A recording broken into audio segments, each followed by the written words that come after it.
Hi guys, welcome to my skills presentation for this week. This week I'm looking at text effects in After Effects. I was originally going to be doing binaural audio and looking at the basics of Audition, but I had a bit of trouble booking out the binaural kit this week, so I thought I would move that to next week instead. My current skill level for text effects is a 2 out of 10. So in terms of my aims and objectives for the week, I wanted to research into different text effects that I can create in After Effects. I was a bit unsure what kind of effects I could create, so I used YouTube as my main resource for this week, basically just watching a whole host of different videos, just understanding what kind of effects I can create.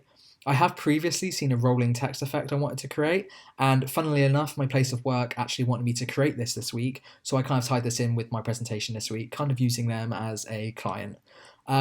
I then wanted to reflect and analyse on what went well and what didn't, which I'll show you at the end of this presentation.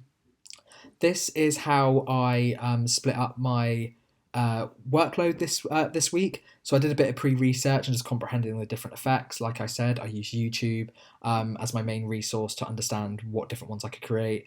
I then did some practical and research, which kind of went hand in hand, just looking at different blogs and different YouTube videos while editing at the same time, just to kind of help me get it into my head how to do it. And then I did a bit of reflection at the end as well.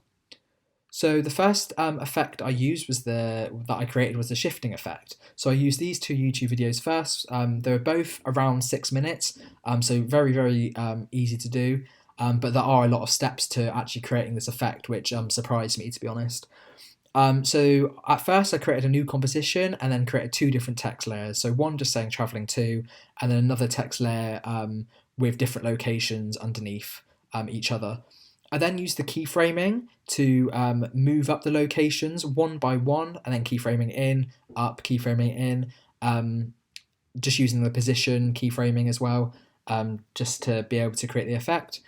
I then highlighted the keyframes, went onto Keyframe Assistant and clicked Easy Ease. This just makes it a lot more smoother when it starts and ends. Instead of just suddenly like jolting to start, it will slowly ease in and then ease out as well. I then used Motion Blur as well to make it look extra effective. So next I kind of wanted to hide the rest of the locations and make them kind of pop in.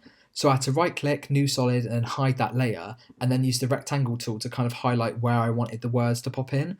At the moment it's kind of inverted, but once you go onto the layer and click here, and then click alpha matte, it will only show the locations within this rectangular square, so they'll kind of pop in and then pop back out again.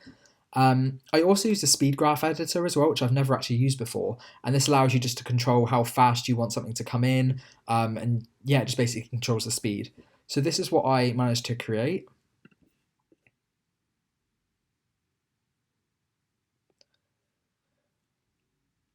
And then, like I said, my place of work actually messaged me and showed me an example of like one that Google created, and it was very similar to what I actually made them in the end. So this is just a quick time lapse of what I had to do.